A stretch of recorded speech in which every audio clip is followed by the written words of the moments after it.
Francisco de Miranda tuvo la visión de un gran imperio americano. Imaginó una única nación latinoamericana que iría desde el Mississippi hasta Tierra del Fuego, el punto más austral del continente. Su lucha por la independencia permitió que nuestro continente adquiriera visibilidad en el mundo. Miranda tuvo la virtud de imaginar un continente políticamente unido, cohesionado y que tuviera un peso en el mundo. Y creo que probablemente es la primera persona que tiene esa mirada sobre América. Siendo un militar español, ya él empieza a elaborar este proyecto, si tú quieres, complejo, difícil, que tiene mucho de una especie de quijotismo político muy grande, pero se imagina una América, una Hispanoamérica unida, convertida en un solo país, gobernada desde un solo sitio, y que obviamente se convierte en un actor importante de lo que es la política mundial.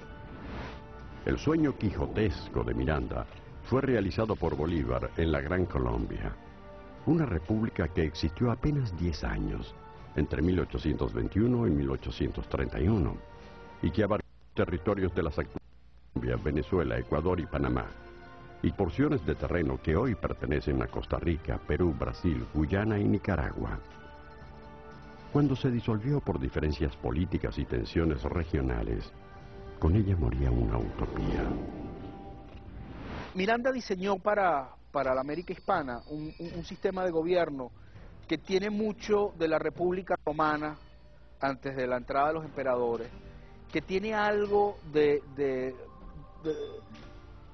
rescate de lo que es la tradición indígena, la tradición autóctona del continente.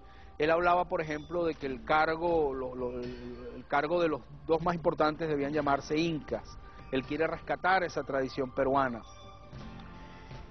Cree, obviamente, en la división, cree realmente en un parlamentarismo eficaz, en una representación popular que permitiera a las distintas clases sociales y que permitiera a las distintas naciones tener una voz frente a ese gobierno, aunque fuera siempre un gobierno fuerte, un gobierno sólido.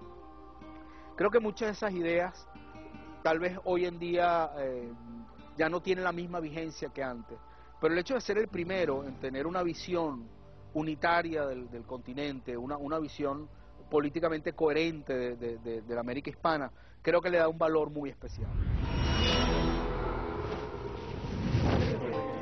Hoy día es inconcebible imaginar el mundo del siglo XXI, no del siglo XXII, sin que los países latinoamericanos estén proponiendo perspectivas que pueden ser perspectivas que ayuden al resto del mundo.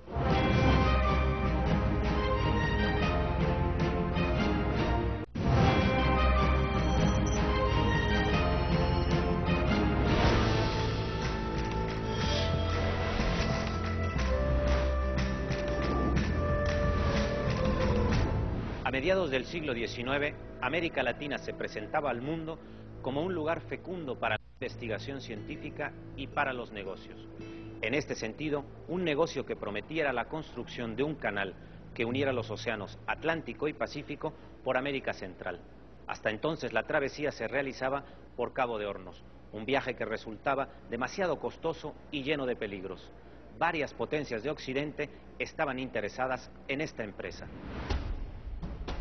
Los Estados Unidos acuerdan la construcción del Canal de Panamá, por entonces territorio de Colombia.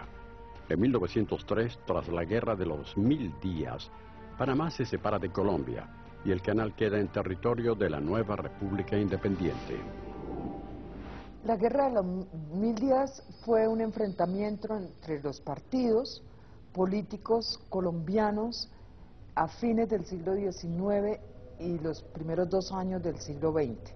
Fue la última de las grandes guerras civiles que enfrentaron a estos partidos y terminó, curiosamente, con la separación de Panamá.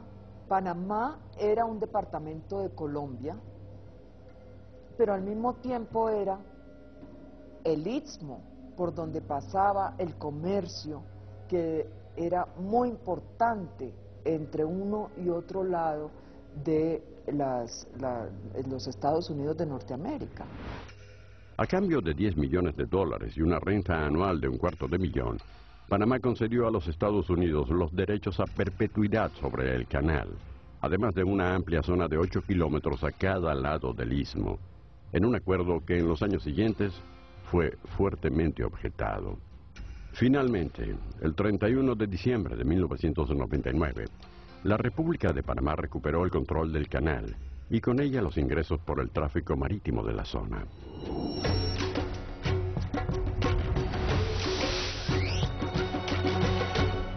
Desde su construcción, el Canal de Panamá fue mucho más que una útil y neutral ruta para los barcos de todos los países. Desde su traspaso por parte de los Estados Unidos a Panamá, se transformó en una fuente fundamental de recursos para la economía de ese país. Sin embargo, esta recaudación no sirvió para evitar que Panamá se transformara en el principal deudor de Centroamérica y el principal del Caribe, después de Cuba. Gran parte de la deuda externa latinoamericana se generó en 1973, durante la guerra de Yom Kippur, cuando la Organización de Países Exportadores de Petróleo bloqueó el suministro de crudo al mundo porque Occidente apoyaba a Israel en su contienda contra Siria y Egipto. En 3 meses, el precio del crudo se multiplicó por 4.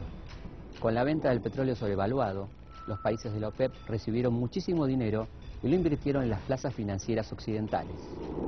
Los bancos, a través de los organismos internacionales de crédito, como el Fondo Monetario Internacional y el Banco Mundial, ofrecieron préstamos accesibles a los países en vías de desarrollo.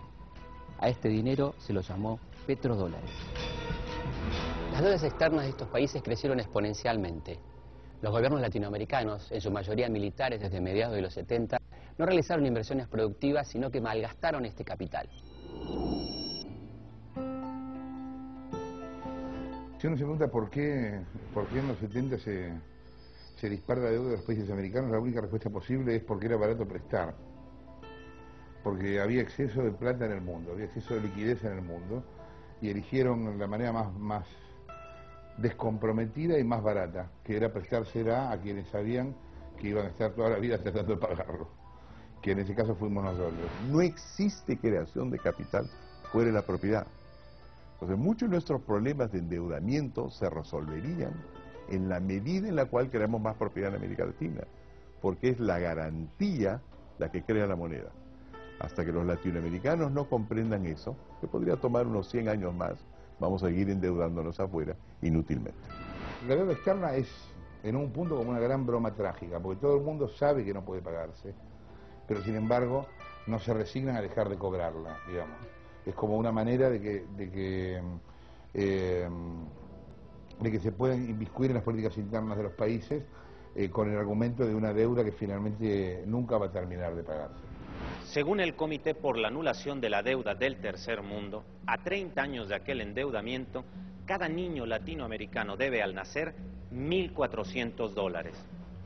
1.400 billetes como este. En el reverso del billete de $1 está escrita la frase en latín Novus Ordo Seclorum, que significa nuevo orden de los siglos. Una idea basada en la doctrina del destino manifiesto. Una filosofía que explica cómo los Estados Unidos conciben su lugar en el mundo y que desde aquellos tiempos de la colonia británica hasta nuestros días han guiado numerosas decisiones políticas, sociales, económicas y militares.